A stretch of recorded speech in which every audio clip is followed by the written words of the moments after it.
18. Edward Lee Thorndike. Education as a Science. The contributions of Edward Lee Thorndike, 1874 to 1949, to education have lately been somewhat obscured by the influence of Curtie's appraisal of them. According to Curtie, Thorndike, who sought to be the impartial scientist, was actually guided by very conservative economic and ethical motives which undercuts the validity of his work. One must question to what extent his social opinions are truly related scientifically to his experimental work, and to what extent they are determined by his own unconscious participation in the prejudices of our own time. Some of Thorndike's ideas were hostile to the notion of unlimited educational opportunity for all, and his concepts of original nature gave little support to democracy. Thorndike, however, as professor of educational psychology in Teachers College, Columbia University, did not see himself at odds with Dewey and other colleagues in any radical sense. Indeed, at even a cursory glance, his contributions to progressive education and to the breakdown of the older basic and classical curriculum were notable. First of all, Thorndike's approach was hostile in essence, if oblivious in practice, to the older concepts of education as a philosophy grounded on metaphysics. Experimental psychology was largely advanced in educational circles as a result of Thorndike's influence. Influenced by Wundt, Thorndike also shared with Dewey a thoroughgoing assumption of evolution and a functional concept of mind as functioning of the organism in its adaptation to the total environment. Thus, in his functionalism, Thorndike was at one with Dewey and the progressive educators. Second, and as a consequence of the first, Thorndike's work was a major factor in overthrowing the older curriculum with its emphasis on religious and classical ideas and its belief in the transfer of training. Subjects were previously taught not only for their own sakes, but as valuable mental disciplines. Thorndike's experiments, while indecisive, were still widely influential in breaking the older education in most schools. So successful was Thorndike in overthrowing the transfer of training and mental discipline concepts that subsequent experiments which indicated some merit in the concepts fell on deaf ears. Thorndike had provided a much-needed lever to overthrow the old, and nothing could restore it, least of all facts. Third, Thorndike, through his new stimulus-response psychology, provided another valuable weapon for the progressive educator's approach. The older faculty psychology, with its introspective aspects, was rapidly discarded in favor of Thorndike's stimulus-response (SR) concept, which not only provided a scientific concept of educational psychology, but made possible a science of education. Fourth, scientific educational theory meant testing and measurement as its necessary corollary, and involved a faith in science. But, describing the prevalence of this quote-unquote faith in the 1920s and 1930s, described it aptly. Whatever exists at all exists in some amount. Anything that exists in amount can be measured, and measurement in education is, in general, the same as measurements in the physical sciences. Thorndike, whose work made him influential in this movement, was accordingly strongly concerned with tests and measurements.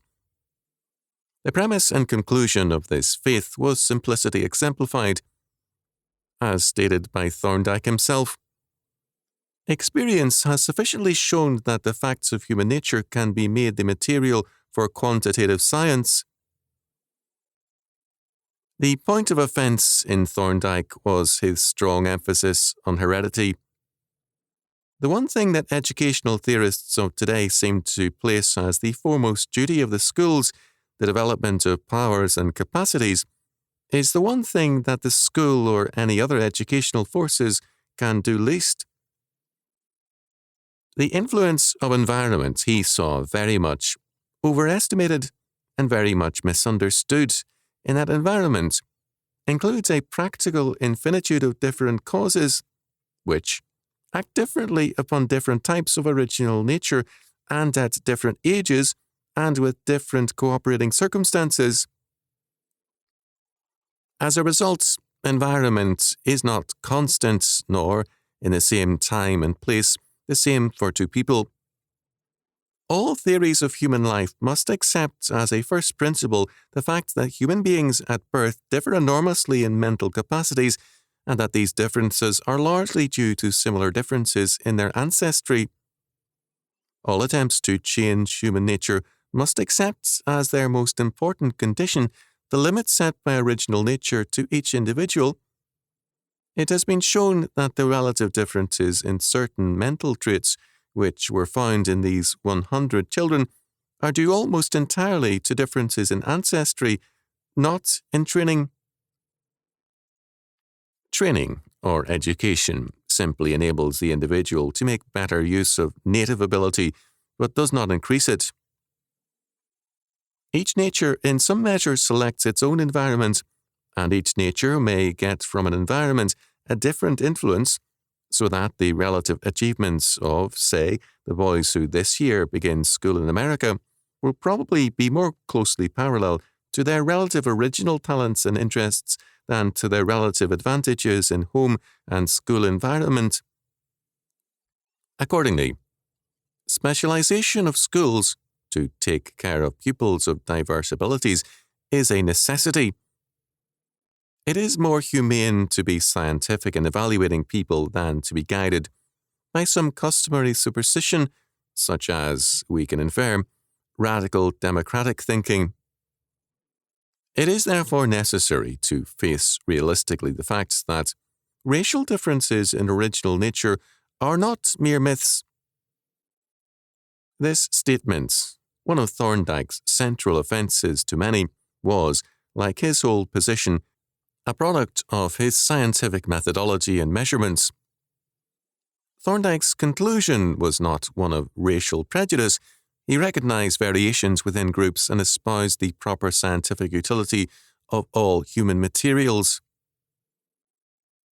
A city should try to improve the personal qualities of all its residents, native or foreign-born, white or black. In the conditions of city life, it is wasteful and dangerous, as well as cruel, to maintain ghettos, black belts, Chinatowns and the like in space or in thought as regions of inferiority, hopelessness and neglect. Social stratification is probably unavoidable and may be desirable, but it should be related to abilities and interests rather than to the pigment in one's skin or the church to which his parents belonged. It should be such as to encourage a good life within each stratum and the utilization of the higher strata for the welfare of the lower, as well as conversely. Movement up of the capable and down of the incapable should be expected and facilitated. A stratum, white, yellow, or black so low that it can do little beyond what an animal or a machine can do, is an undesirable element in a modern city. Thorndike's position, therefore, was not the reflection of prejudice, but a scientist's version of Jeffersonian aristocracy of talent and ability.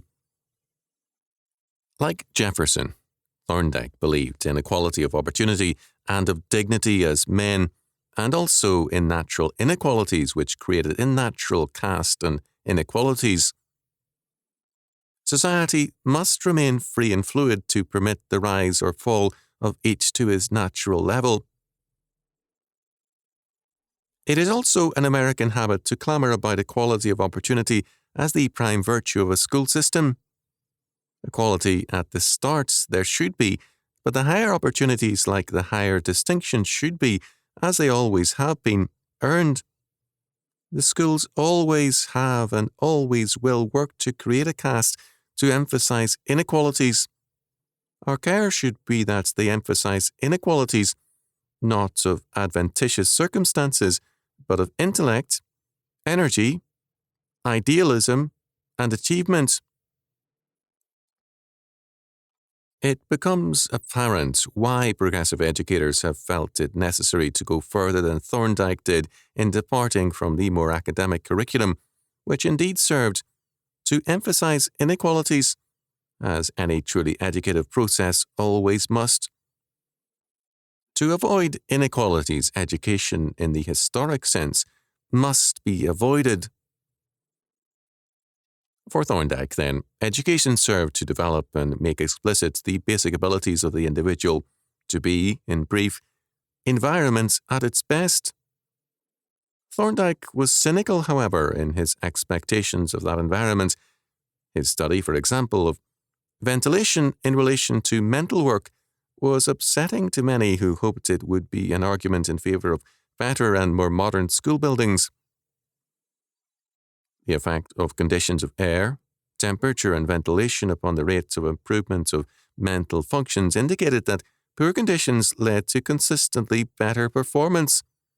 Indeed, Thorndike went so far as to observe, "It is a common habit of pseudoscientific writers about education to decry one thing or another in school practice on the grounds that it causes arrested development. Such speculations lack any adequate basis of fact. We do not know whether any school methods can, much less whether they do, cause special or general arrest of mental growth." What then is education? As Thorndike saw it, it was as yet a primitive enterprise. The work of education is to make changes in human minds and bodies. To control these changes, we need knowledge of the causes which bring them to pass. This makes tests and measurements necessary and basic to education. Education involves hygiene to make growth possible and remove impediments, and involves providing opportunity, incentives, and deterrents, which meant also scientifically sound punishments. Of education, he said, "In all its usages, it refers to changes. It means to change what is into what ought to be, which involves knowing what the laws of change are. Education as a whole should make human beings wish each other well, should increase the sum of human energy and happiness, and decrease the sum of discomfort of the human beings that are or will be, and should foster the higher, impersonal pleasures. These aims of education in general, goodwill to men, useful and happy lives, and noble enjoyments, are the ultimate aims of school education in particular. Its proximate aims are to give boys and girls health in body and mind, information about the world of nature and men, worthy interests in knowledge and action, a multitude of habits of thought, feeling and behaviour and ideals of efficiency, honour, duty, love and service." All values, however, are, for Thorndike, subjective and, in the last analysis, decisions as to the value and significance of things with which education is concerned are based on desires, wants, cravings, or urges. All human activity, in child or adult, is initiated and sustained by some urge, craving, desire, or want. Value or worth or goodness means power to satisfy wants. Life is activity instituted and sustained to satisfy wants. Since this is the case, we may say provisionally that the ultimate aim of education for man is to secure the fullest satisfaction of human wants. This means, since it calls for the fullest satisfaction, the advancement of mankind as a whole, education then aims at satisfying the wants of all people in order to give each person the fullest realization of his own desires. The chief aim of education, then, is to realize the fullest satisfaction of human wants. This means changing human nature and human wants, which are futile or antagonistic to the satisfaction of other wants, and to cultivate those wants which do not reduce or which actually increase the satisfaction of others. With Dewey, it must therefore be held that education is not preparation for life, it is life. Nature must be controlled to increase the welfare of society at large, and this control and use must be a central goal of education also. There must accordingly be a recognition of the value of socialization in the school and approval of the fact that progressive schools are placing increasing emphasis on the process of socialization. Racially mixed classes are welcomed by progressive teachers as a means of developing a consciousness of the interdependence of all peoples and an appreciation of the value of promoting the interests of the great society. Diversity of native endowment must lead to specialization rather than general perfection. Not the well-rounded and classically educated man of the old school, but the specialist is needed in the true society. Indeed, even within the confines of educational research, strict specialization is and must be the general rule. Each person, in his own particular way, must strive for that development and adjustments which will contribute the most to the welfare of the great society. It is clearly apparent that for Thorndike, values are relative to social wants, which change and develop so that values, depending on wants, change also. Human wants must therefore be progressively imported in terms of the broader context of mankind. The aim of education should then be to make men want the right things and to make them better able so to control all forces of nature and themselves that they can satisfy these wants. This point is an especially significant one, in that it introduces the insistent note of compulsion in education. Men's native abilities cannot be changed. Education only provides an environment for them. But men's values can be changed, and they must be changed to conform to the welfare of mankind, a natural and accordingly scientifically valid value. Education must therefore, 1. Cultivate goodwill to men, which is one of the best of wants, for it is a want which every satisfier of all will satisfy. 2. The second great means of making human wants better is to cultivate impersonal pleasures. How pleasures can be pleasure and still impersonal seems incongruous, but to Thorndike it meant impersonal in the sense that for one to have the pleasure does not prevent anybody else from having it. They are unlike the pleasures of eating or owning or wearing things, where the pleasure of one man usually uses up a possible means of satisfying other men. Men must be educated then to social or unselfish pleasures. 3. The third great means of making human wants better is to eliminate or diminish useless and harmful wants, which include the wants represented by superstition. Only those wants which the universe as it may somehow satisfy are worth keeping. Morality, in the broad sense, is simply such thought and action as to promote the improvement and satisfaction of human wants.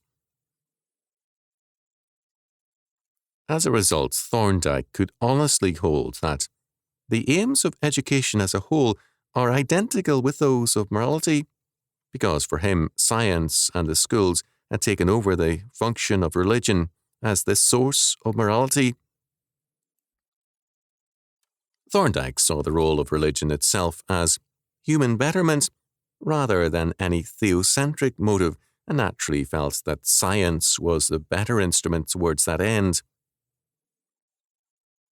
In his view of man, Thorndike was consistently post-Darwinian, ready to see man in terms of evolutionary thought. This means a monistic rather than dualistic view of the mind-body relationship.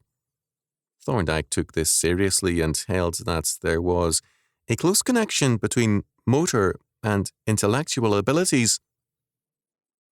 The manually dexterous and the gifted intellectual are thus one and the same man. But more important, his stimulus response SR psychology presupposed a doctrine of man common to Enlightenment thought and to virtually all educators. Locke's conception of the mind as a blank tablet made the mind essentially passive and hence subject to conditioning and radical direction by the educator.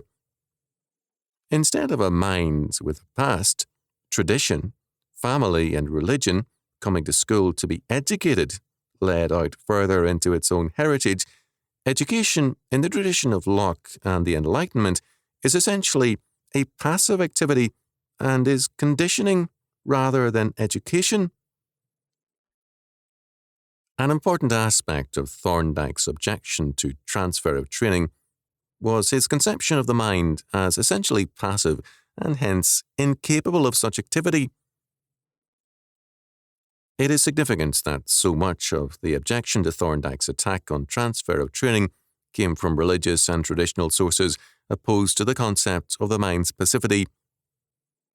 Not only was Thorndike's SR psychology passive as a result of its philosophical inheritance, but also because of its radically neurological conception of man, so that the laws of learning meant repetition, conditioning, exercise, and the establishment of strong neurological patterns rather than sudden insight. Obedience to the laws of readiness, exercise, and effect meant neurological conditions were satisfied and scientific requirements for the establishment of patterns of learning fully met. Thorndike's laws of learning are based on thoroughly scientific logic, on the premise that man learns by the establishment of certain patterns in his nervous system, and that the older dualistic conception of the mind, by ascribing non-material powers to the mind, was guilty of unscientific thinking. Man cannot indeed be reduced to the level of other animals, but must be seen as a king from the same race, and his intellect we have seen to be a simple, though extended variation from the general animal sort. Thus, animal psychology is important in that children are trained in exactly the same way, that is, in terms of the same basic laws as are animals. Poets, preachers, and artists to the contrary. As a result, the child must be acted on. The mind is basically passive, malleable, and open to direction. Lacking aggressive orientation except by way of reaction or frustration, the mind basically needs conditioning and redirection. The substitutive or directive methods change men by providing some positive good tendency in place of the bad one, instead of simply avoiding or suppressing it. In foreign policy, this has come to mean giving liberally to the aggressor nation to redirect her energies. Thorndike believed this method to be effective, urged its use in education, courts, and internationally. Similarly, a useful preventative of war between nations will be to habituate nations to positive cooperation in enterprises for the common good, such as charting the seas, exterminating contagious diseases, establishing international courts and international police, arranging for the migration of students and teachers and the like. Lacking the biblical conception of evil as an aggressive, positive, and ambitious power in creation, Thorndike was completely utopian in his conception of the treatment and cure of crime and war. And basic to this utopianism was his concept, in common with virtually all educators, of the essential passivity of the mind. Similarly, in dealing with man's original nature, Thorndike's faithfulness to evolutionary thought had its logical and dangerous implications. The original nature of man was distinguished from the natural proclivities of man. The original is basic, while the natural shifts from age to age. For Thorndike, the original nature is the ultimate source of all values. Thorndike's lengthy evaluation of man's original nature is significant in that it is a catalogue of primitive and infantile traits, and this is an inevitable product of evolutionary thinking. Thorndike's list might differ from Freud's conceptions, but both were agreed as to the primitive and infantile character of man's basic, truest, and determinative nature. If man began from primitive origins, then primitive characteristics are the most deeply embedded in man. But if in the biblical view, man was created as Adam, full-grown man, then the maturity of his manhood is the basic and determining aspect of his being, namely that he was created in the image of God. In the evolutionary view, infantilism has a priority, and educative and healing processes require a reorientation and redirection in terms of those primitive forces. But if man was created as man, infantilism has no priority, and the primacy of the child is arrant heresy, for man is either a covenant keeper or a willful covenant breaker. The modern world, of course, is in headlong flight from maturity in its rebellion against biblical faith. Thorndike believed that education should be a science, but he recognized that one of the two questions a theory of education must decide is, what ought people to be? He recognized that this question would be answered in terms of one's conception of ultimate values. His values being scientific, the man Thorndike was unable to do other than to reduce man's nature to infantilism. He saw quote-unquote dangers in too much education in childhood. Education should accordingly be prolonged and tempered. A much larger fraction of schooling should be left to adult years in terms of the Dewey doctrine of first the need, then the knowledge or technique to satisfy the need. Thorndike hoped to replace controversy by science. Instead, by means of science, he deepened both the controversy and the rifts at the heart of modern society.